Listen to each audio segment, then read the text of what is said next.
My YouTube channel was dying. Interest was waning, numbers were down, people were not tuning in, something had to be done. Time to mix it up. So if I'm gonna mix up my YouTube channel, I'm gonna have to do exciting things like get on top of my car and then gracefully slide off it like this.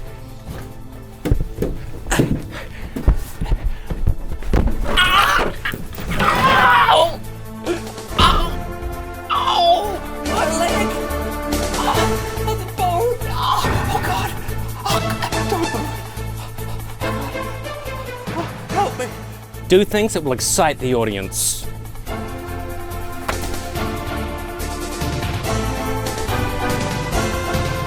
It's time to take risks.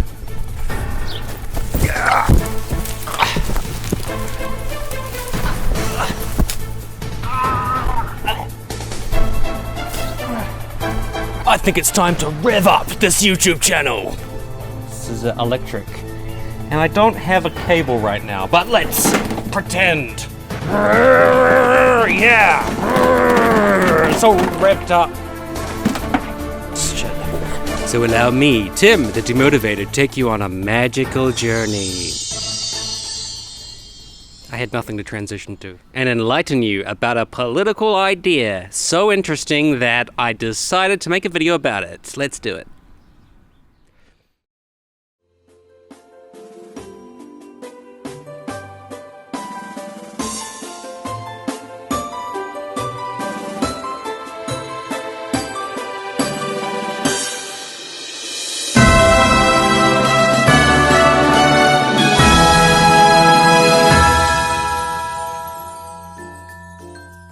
So what is this video about then? Let me explain. I know a lot about this subject. Hey? So who or what are you? My name is Thelonious. Thelonious Cat. Thelonious Cat. Yes, you have heard of the jazz pianist and composer Thelonious Monk, active from the 1940s to 70s, no? I'm vaguely familiar. Well, I'm like that, except I'm Thelonious Cat. So what are you doing here then?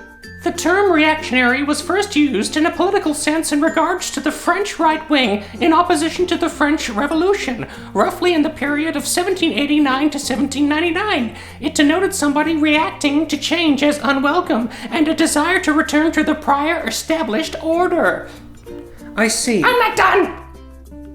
So you see, reactionary meant somebody who wished to restore the ancient regime, the monarchy, the old order, but so-called progress could also go too far, such as during Robespierre's reign of terror, and a reaction could actually be somewhat moderating. The Thermidorian reaction resulted in the execution of the tyrant Robespierre and many of his collaborators. The men who carried this out were not reactionaries in the traditional sense, but did resist change in some way, and in that particular case for the better. Ultimately, the conservative reactionaries lost. The monarchy was re-established in 1814, but finally was ended forever with the military defeat of Emperor Napoleon III in 1870, resulting in the Third French Republic. Okay, well, this seems like a lot of history, so how do we use the term reactionary today? Goodbye forever! Oh.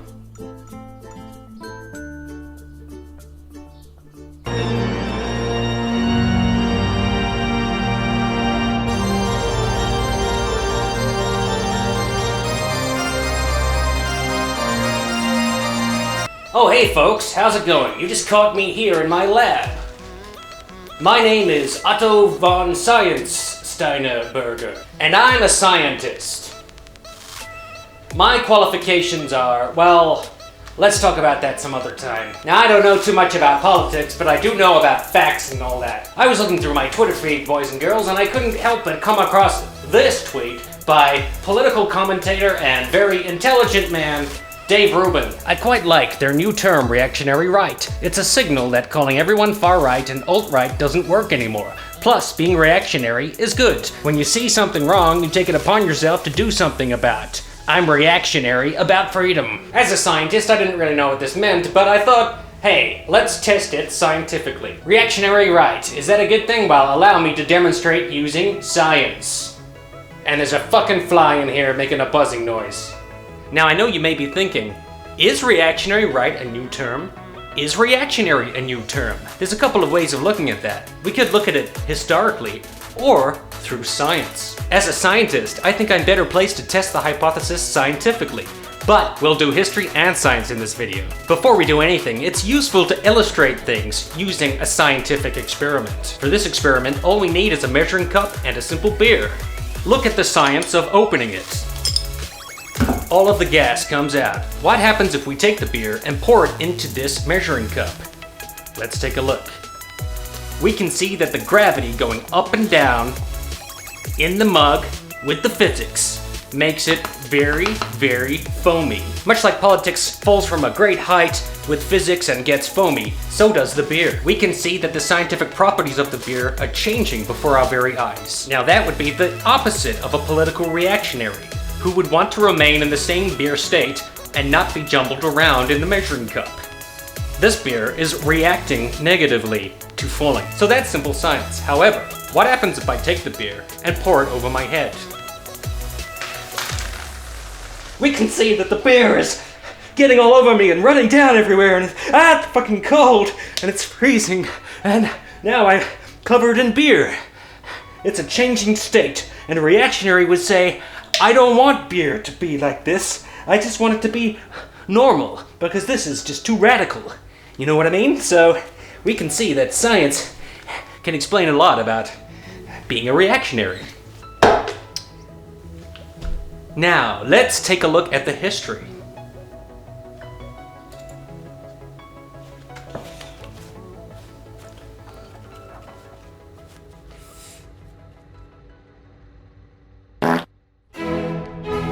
Okay, so we're going to get on in a moment to talking about the modern context of a political reactionary, but first, this is quite significant. I need to dress up for this. I've got an important guest who I'm going to have a dialogue with now. He's taken some time off from being dead to talk to me on my channel. Edmund Burke is often considered the father of modern British conservatism. He's influenced people from Friedrich Hayek to Christopher Hitchens, and of course has been a big influence on the American conservative movement. He was alive from 1730 to 1797. He was an Irish politician born in Dublin. He served as an MP in Parliament in London between 1766 and 1794 in the House of Commons. He was with the Whig Party. Please welcome my guest, Edmund Burke. I do not shake hands. Mr. Burke, thank you for appearing on the Demotivatoropinion channel. Yes, thank you for having me. No problem.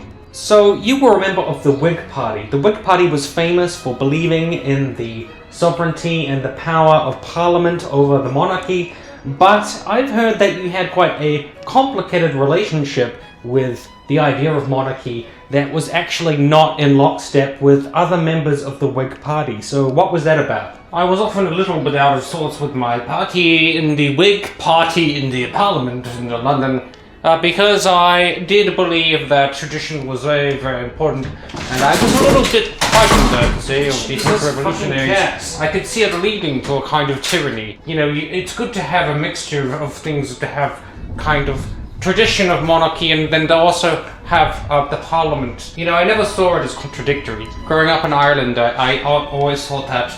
Right, and how was their reaction to that, do you think? You know, it's interesting. One of my most famous works, which is considered to be one of the great pillars of conservatism, was my manifesto, I guess you could call it. It was called Reflections on the Revolution in France, and some of my fellow Whigs thought that I had sold out, so to speak, by also saying that the monarchy was fine and it should be preserved, but at the same time they had to avoid majority rule of the mob, because I could see the tyrants coming and I could see how everything was just going to turn to shit, excuse my Irish. Well, I could see how that would be a little bit contradictory.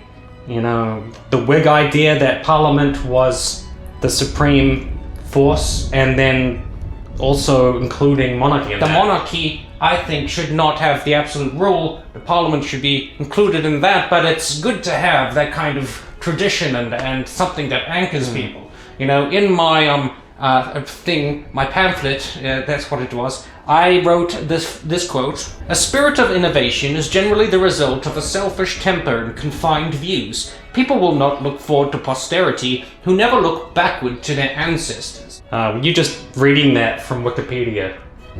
Well, you know, back in my day, we didn't have iPhones or anything, so it just makes remembering my own work a lot easier. Yeah, it's just, you know, you are Edmund Burke, so I think that you would just know that by heart or something. Sorry, yeah. So, Edmund Burke, thank you so much for coming on my channel. I just gotta ask you finally about the clothes. So, was this the fashion at the time? Sure. Yeah, this is the kind of stuff that people back then wore. Okay. So, how can people follow you, Edmund Burke? How can they contact you, etc.?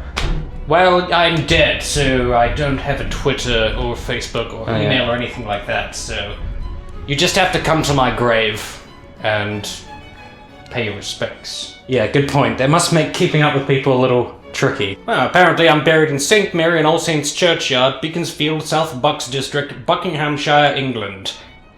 Under the pew and nave marked by brass plaque, so come see me. So, thank you Edmund Burke for being on my channel. Yeah, anytime, really. Let's continue with the video.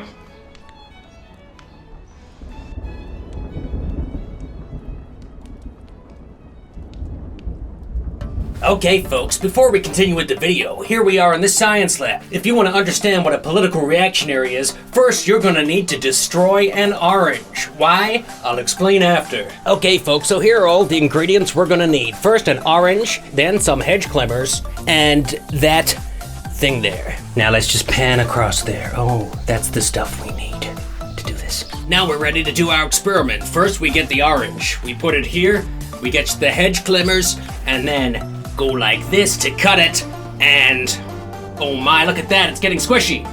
Let's get out. This is a hard, oh! Did you see that? Isn't science amazing? Look, it's getting all squishy. All the juice is coming out. Would you look at that? Let's take a closer look. Look at this. It's all juicy. It's all squashed. Wow. And this orange is a little bit off. It smells bad. Wow, amazing. Science.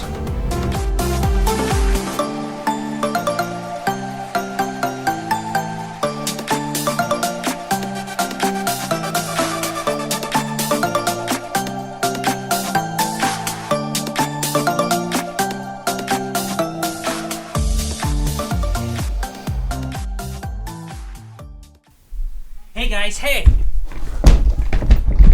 It's your boy, Demotivatoropinion. Yeah, I just wanted to finish out the video. Yeah, the video. Hey, yes, about political reactionaries. It might be a bit of an awkward transition transition into this part of the video, but hey, what you gonna do? You know when you're on Twitter? Twitter? Anybody know Twitter? You know those people where you say, you know, this Brett Kavanaugh guy, you know, maybe the biggest problem with him isn't the fact that he's possibly a rapist, even though that's an attempted rapist, even though that's a big thing. It could be the fact that he wants to roll back women's rights and their autonomy over their own body, and he wants to give mega corporations as much money as possible until they actually fuck over the individual to a huge degree, all that kind of thing. And then the people say, ha, you libtarded progressive libtard.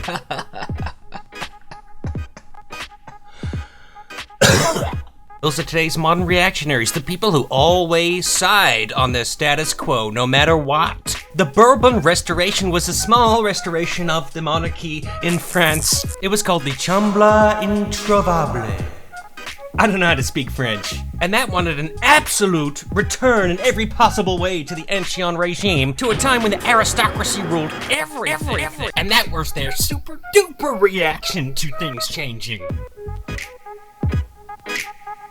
The Marxists basically thought reactionaries were fake socialists and fake Marxists, who were not revolutionary at all. Mussolini explicitly said that Italian fascism was reactionary. Whoa! And the Nazis referred to Russian Catholics and the nobility and the monarchists as reactionaries, although themselves they just were like, hey, we're just fucking Nazis! Hey! Come on! Oh! but where we really see how it's modern today is in the Neo-Reactionary movement, often referred to as the Dark Enlightenment. Ooh, ho-ho. The Dark Enlightenment or Neo-Reactionaries were inspired by a concept called Cameralism, which came out of Germany. It was a concept, essentially, that the state should overlook economic activity with the intent of furthering the society as much as possible. Very much a top-down bureaucratic approach. Something combined with economic nationalism. Whoa! Essentially, businesses would control the state, but at the same time, the state would overlook the businesses in a weird sort of, co-leaching relationship sort of backing up code of... I don't know anything about economics. These concepts were taken up by a guy called Curtis Yarvin, who created the website Unqualified Reservations and writes under the name Mencius Moldbug. Oh, guys, suddenly I don't feel too good. Excuse me for a moment. Ah! I'm rolling on the ground. Why am I doing that? It's so weird. What? Why? Hey, what on earth is going on in here?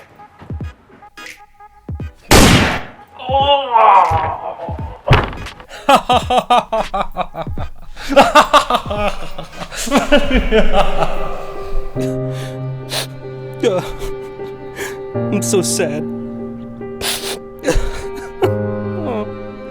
After I killed and shot me? How quirky.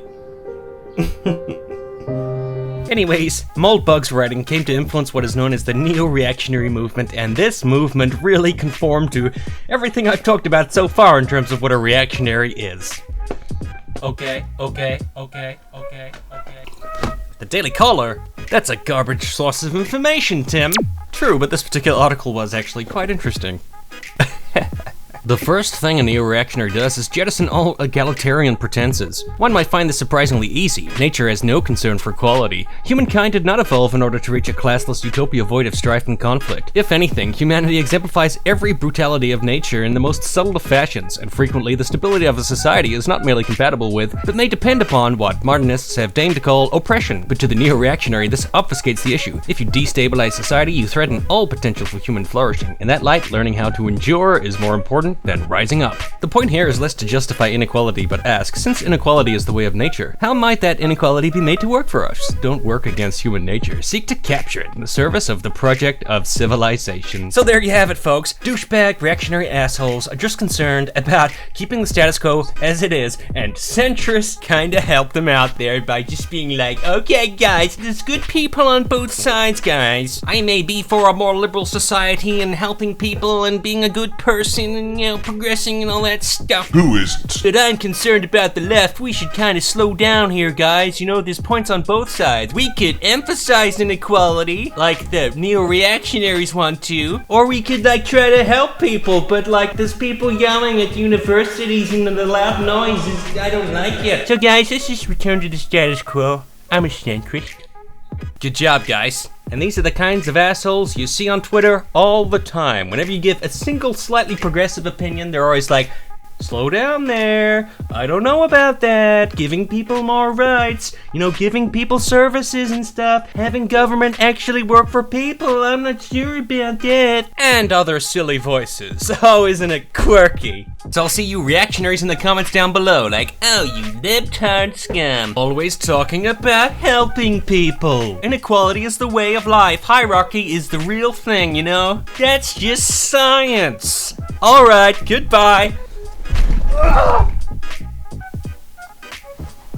I'm not. I'm just pretending that didn't hurt. Thank you very much for watching my video. If you enjoyed it, please smash that subscribe button. Sign up for my Patreon, where you will receive, I don't know, something. And please visit my non-existent merch store, where you can buy nothing, because it doesn't exist. Your support means everything to me. However, you could have just skipped this video and read the book The Reactionary Mind by Corey Robin, which I'm part way through, which has a lot more substance than a YouTube video could ever really have, so just go read that book. Thank you. This is Demotivatoropinion. Thank you.